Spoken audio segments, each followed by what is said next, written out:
That just proves you can't count.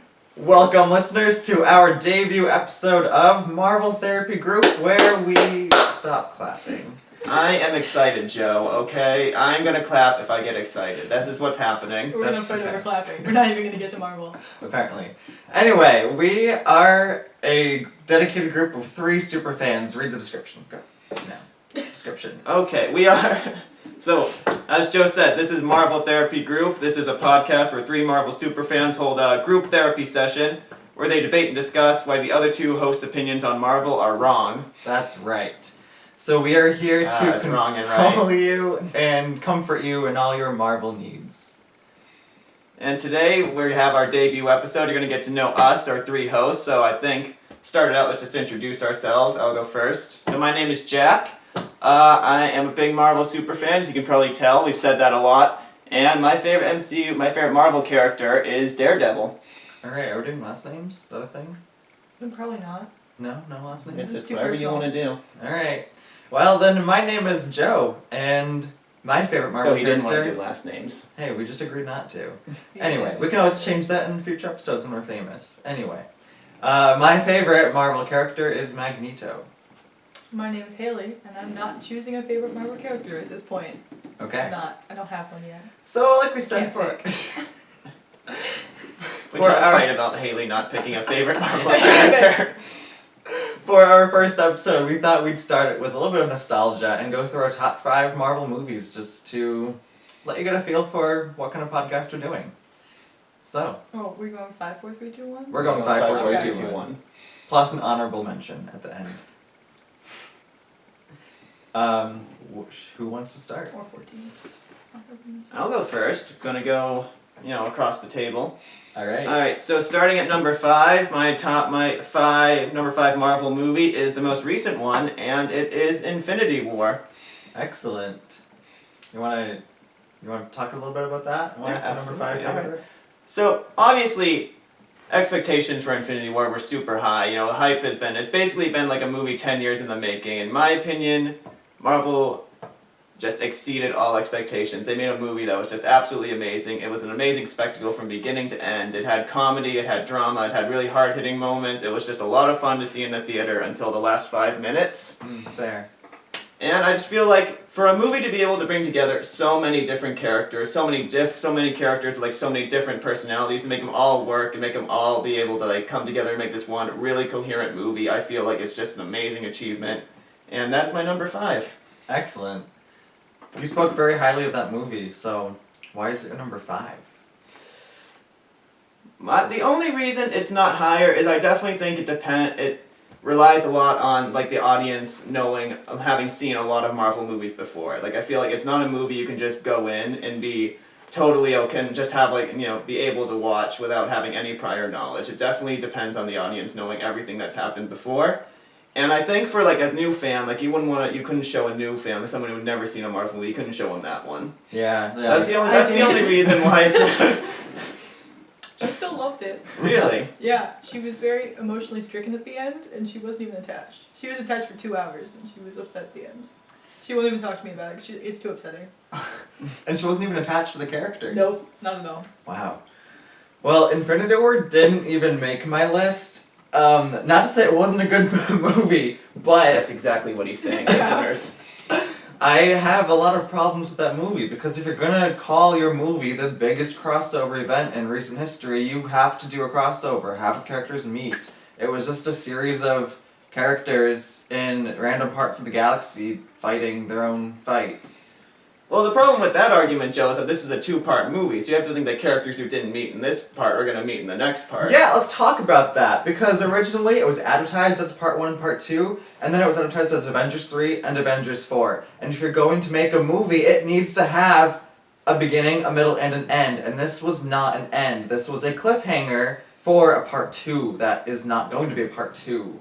I was not expecting there to be this cliffhanger that just would leave you dead inside. Wasn't fun. It wasn't really a cliffhanger. He said it in the middle of the movie. Oh yeah, no, you knew it was coming, especially if you've read the comic series. But it should have been a Part 1 and Part 2.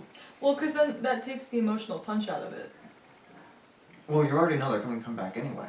Well, yeah, but it takes more of the emotional punch out of it. We don't know that, Joe. Anything could happen in part 4. No, you know what? The least devastating death to me was Spider-Man's, because as soon as he died, I was like, oh, well, guess what the first movie is after Avengers 4? Spider-Man 2. Yeah, but think about it. If there was one studio that could spend like $10 million to like pretend they're making a movie, it would be Marvel.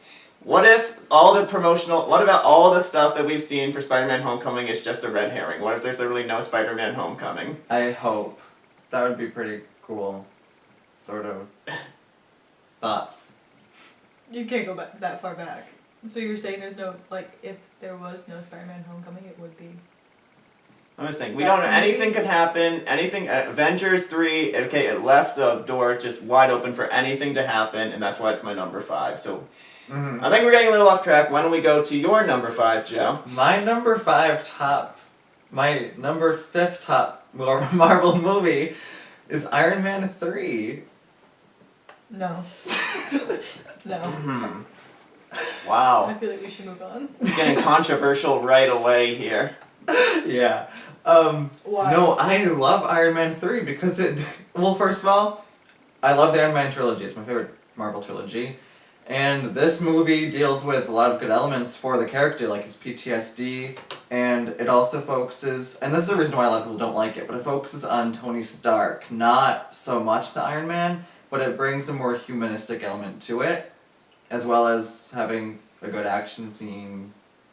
Lots of good action scenes. A good action scene. Lots of good action Good scenes. job, movie. You had one good action scene. I just misspoke. Lots of good action scenes.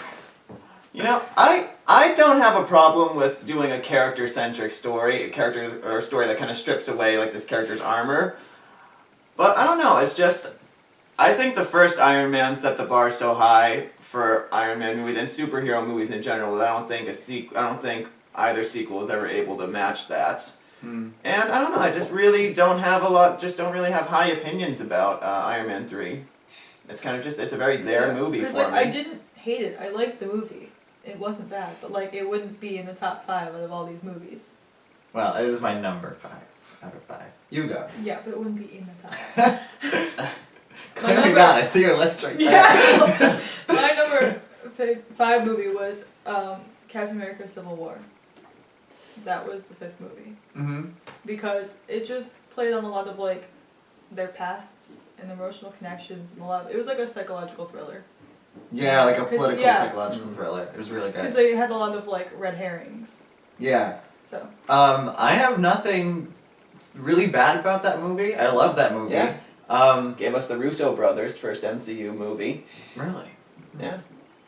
Oh, I'm sorry, no, that's not right. But I that was their wouldn't think so. first Okay. time. Gonna you- get a lot of hate mail for that, but after our first episode. I guess I meant more like first time they pretty much had the whole Avengers roster to play with. Right. And this movie was kind of what really showed Kevin Feige and the rest of Marvel they could handle like a big cast like this and gave them the reins to Infinity War. Especially the airport scene. That is Yeah. the one scene you remember from that movie. The airport fight scene. Absolutely. Even though I was sitting in the theater watching it and like yelling at Scarlet Witch because she was just not decimating. She was just leveling the playing field. And then Vision came in and then it was evenly matched and that was okay. That was You know. I know. Yeah. Civil War was number 1 on my list for a long time, but watching it again, the only thing is, like, the plot kind of doesn't make a lot of sense. It really doesn't. It has the weakest villain, I would think. Not the weakest I wouldn't villain. put There's it been as some weakest weak villain, yeah. villains. No, it's my least favorite villain at least. Because it's based on a contingency plan. If his plan doesn't go step by step, his whole plan fails. No, because they show in the movie several times where his plan had failed and he went to a backup plan. Like what? Well, now I have to rewatch it. But there was a plan where he didn't originally get the book when he had to. Yeah, And he had to get it the again. mission report. Yeah. Yeah, and then like they start focusing on those other 5 like brainwashed Winter Soldier-esque things. Yeah, red herrings. Yeah, it was. The movie would have been like if Eventually, the movie, the whole point was to have the Avengers rip themselves apart. Yeah. And he was ultimately very successful. Yeah. Yeah, because it's still not resolved in Infinity War. Yeah. Because not all the characters crossed over in Infinity War. It's fine. I feel like you if they really did, they saw. just... I didn't realize this was like a sore subject for you. Oh, it is! Oh, it's like Thor Ragnarok.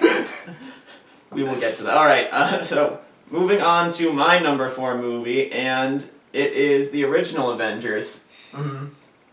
You know, I feel like if Infinity War was the movie that was the accumulation of the whole MCU, Avengers was the movie that really kind of like blew the doors wide open. Like, it was the one that's finally like just established Marvel as this dominant movie making studio. It finally just brought all these characters together. It did something no movie had ever done before, no modern movie, especially no superhero movie. And I just think that it changed the game. And I still think it holds up. I actually rewatched it before I went to go see Infinity War, and I liked it a lot. I think the dialogue is really good. I'm a big Joss Whedon fan, so I like all that. I will defend Whedon quips. Whedon quips are very funny. But yeah, the action is really good. The character interactions are really good. The end, the big battle in New York, I still think that's one of the greatest MCU moments. When the whole team comes together and have that circle shot. Like, come on, that's still sick. That's still like a high point of the MCU right there. Yes. So yeah, number 4, Avengers. That's a good pick. Yes. But we're going to disagree with you because our number 4 is the same. Oh yeah. I can read your list. Yep. Thoughts on Avengers? I liked it, but it didn't make it in my top 5. No, it didn't make it in my top 5 either, because the movie, to be honest, borderline makes no sense. Until Infinity War, when there's a quick line about Loki being in cahoots with Thanos and bringing the Well, no, they show he's in cahoots with Thanos at the very beginning. Well, not the very beginning. But they also never explain how not Thanos, Loki comes back to life. Well, they show that at the end of Thor. Died. No, I know. But it's so random, I know. He falls off the rainbow, not the road. The Bifrost. Yeah! The rainbow road, that's from Mario Kart. Yeah. Good try. Thanks. So, our number 4, Haley's and my number 4 is Guardians of the Galaxy. Yeah. Yeah. I like it. That actually was my number 4 for a long time too. Like, I've rearranged my list a lot, especially recently, but yeah, this is very subject to change. I'm a big Guardians fan. I love the Guardians, love the first movie. The first movie was definitely something really different, and it really was the movie that showed, like, we'll go see anything Marvel makes. Yeah, it's sort of a standalone movie. It's not like its own superhero standalone movie, it's a team standalone movie, if that makes sense, but it's still its own separate movie from the MCU. And I'm a sucker for standalone movies. Full credit to James Gunn for making us care about all these characters nobody had ever heard of. Yeah. Yeah, I just feel like it's a really fun and enjoyable movie, and it hits a lot of points that, it's kind of like Guardians of the Galaxy is like the Avengers, just with like less weight to it, so it's more fun. Yeah. Fun fact, I actually did not like the movie the first time I saw it in theaters, but that was because I saw it late and it was overhyped. Or to me it was overhyped, and I was expecting this fantastic movie, and I was like, yeah, that was a good movie. But I've grown as a Marvel fan, and now I like everything. If you can call that growing as a Marvel fan. Okay, so Haley, yours was your number 4 with Guardians 2? Yeah. Not Guardians 2, but Guardians. Yeah, G-O-O. Yes. Alright, so then that goes back to me, and here we go, Joe. Number 3 is Thor Ragnarok. Oh good, it's Deal not with number it. 1. Deal with it. Thor Ragnarok is a great movie. Taika Waititi, amazing director, hilarious guy. Made me care about Thor again, just totally reinvigorated the franchise. So much fun. Just a fun time at the movies, okay? Chris Hemsworth is hilarious. The whole cast is hilarious. Everybody is just on their A game. It's funny, it's awesome, it's exciting. Yeah, number 3, Thor Ragnarok. I am very pleased it's not your number 1. It deserves no part in a top 5 list. This coming after I just said I like all the Marvel properties. After I just said I've grown as a Marvel fan, like all the properties, but Thor Ragnarok's humor fell completely flat. It was a completely improvised movie, and that makes it more amazing. No, it really doesn't. No, yes, it The does. plot completely fell apart. Especially because there's no build up to it. It's something like, oh, Odin's dead, here's a sister you never knew you had. Here she is coming to kill you. Is that a problem? Yeah, Kate it's fine. Blanchett is awesome. That Hela, I think, is one of the best MCU villains. Oh, I don't deny that, but there was really no explanation to the character. It was just kind of, there it is. Plus, in the first 5 minutes, it resolves the ending of Thor: The Dark World, which we were just talking about because no one cares about the Dark World. So many fans were so invested in Thor: The Dark World. Like, oh man. Oh. But it resolved Invested in what part? all of it. No, we're being sarcastic. Okay, good. Then that's what's Okay. smart. Like, they realized nobody cared. Nobody cared about that. So they're like, all right, we'll finish this. We'll like solve this in 5 minutes, and that frees up the rest of the movie for us to go on this like new direction with the franchise. Mm-hmm. That was the whole point. Like, Thor: The Dark World was like really dark and serious, and then Thor: Ragnarok was like, this would be the dark and serious movie because we're losing everything, but also colors Yeah. and jokes. And And a better gladiator movie. battles. Mhm. Yeah. And Jeff Goldblum. And Jeff dogs. freaking Goldblum, people. And a dog that gets thrown off the Bifrost as well. So, anyway, any more thoughts on Thor: Ragnarok? It's Well, we great. can get back to it because it's my number one. Okay, all right. I literally read my list. Yes, Haley, yes! Okay, we're on 3. Yeah, 3. My number 3 is Black Panther. It's a great movie. Standalone movie. yeah. Like I said. I felt so bad not having it in my top 5 because it is. It's a really good movie. I've actually watched it twice in the past like 2 months. I watched it once with like a friend, and I watched it with my brother for the first time. And both times I Wow, was watching a movie twice in the past few months. That's amazing. well. No, I just I mean watched like. it or twice in one day. yeah. Oh no, I just mean like each time, like I'm still amazed, like I find something new in it, like it holds up every time, like I'm still Oh, as no entertained doubt. like the first time as I was the first time I watched it. Yeah, seeing it in theaters, the first half hour, I was just in awe because they were thinking of all these inventions and things you can do with vibranium that just was visually stunning.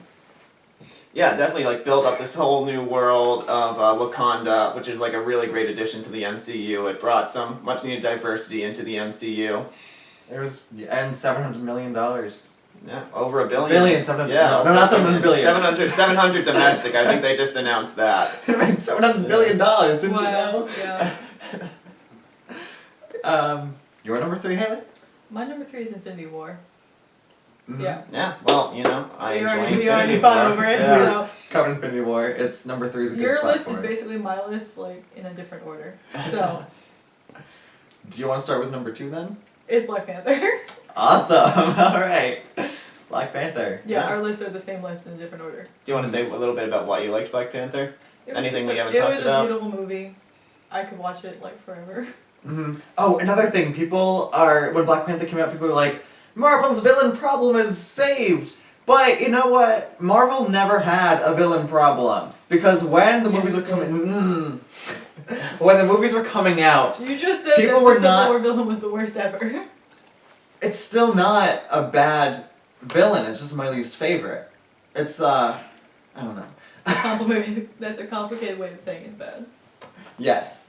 Wait, Yeah. I'm sorry, Without you directly don't, saying. are you saying you don't like Killmonger?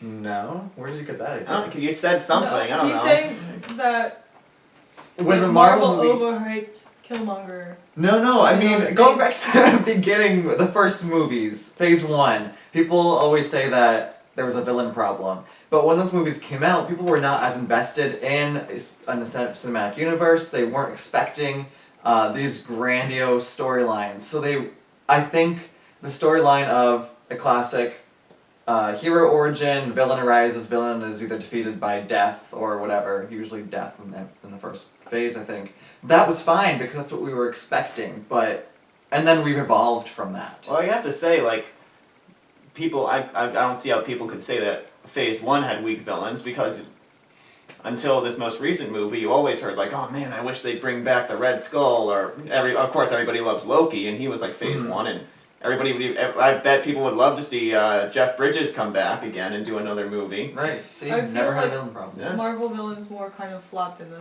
phase 2. I can agree. I think Phase 2 was definitely like more of a like experimental phase, I think, for the MCU. I think Phase 2 is probably It the was most more rocky like- phase of the Yeah, MCU, it was more I'd character say. building than like villain fighting. Mm-hmm. I think Phase 1 was like superhero movies, and then Phase 2 was like there's sequels, and then Phase 3 was like we're back. Phase 2, Yeah. I think, got weighed down by the need to establish all the Infinity Stones. Like, they really doubled down on I that. can see that. Yeah. Except Eldritch Killian was still a really good villain.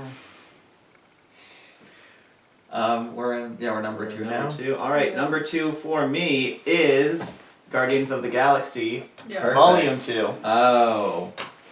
I mean, I had so much fun seeing Guardians of the Galaxy Volume 2 I in can theaters. agree with Like, that. within the first 30 seconds, when they're going to, like, fight the squid thing, and little Groot gets up and he's trying to plug in the Walkman, and then Mr. Blue Sky starts playing, and he's dancing, there's all this stuff going around. Like, from then on, it's just so much fun. It's such a fun movie. Yeah. Like, there's so many good jokes. I love James Gunn's humor so much. I love Drax, and that movie made Drax pretty much like neck and neck with Captain America as my favorite MCU character. Mm-hmm. Because he was just killing it every line. Oh my god, Drax is so... I loved his relationship with Mantis. I could probably sit here and Mantis. just talk about like great Drax lines in Guardians of the Galaxy Volume 2. Yeah. I love Mantis. That's all I have to say on that. But I it love also, Mantis. I think it really sort of like helped me like build the relationship between the team even more. Like, Yeah. I think like this has been said, but Guardians of the Galaxy Volume 1 was about becoming a family, and Volume 2 is about being a family and all the challenges that come with that. Yeah. That's the and same I reason think- that I almost prefer Ultron over the original Avengers, is because then you Ooh, don't bold have like statement. because you don't have like the rockiness of the Avengers, and then just jump right into like teamwork. Yeah, no, I So, like yeah. Age of Ultron. Yeah. Yeah, so I love like the teamwork aspect, which is why I loved Guardians of the Galaxy Volume 2. Yeah. And also, really good villain in Guardians of the Galaxy Volume 2. I was just gonna Yeah. talk about that. So my biggest problem with Guardians 2 was that they made Ego Star-Lord's father, because he's not. But you know, you accept that the MCU is its own universe, and they can change it, so it's fine. And it doesn't sound fun. And it's fine. It's fine. It was still a really enjoyable movie with a lot of cool special effects. Great script. Yeah, I'm just gonna say Yondu. That ending hit me. Yeah, It yeah. hit me pretty hard. Yeah, exactly. And like Gamora and Nebula's relationship, Mm-hmm. that was a nice touch. And I can't believe we didn't talk about this when you guys brought up the original Guardians, but another great soundtrack in Guardians of the Galaxy Volume 2. Oh, yeah. Yeah. My Spotify daily mixes now, like, 2 of them are basically either MCU sounds or, like, MCU soundtracks or just 80s rock from Guardians, because I listen to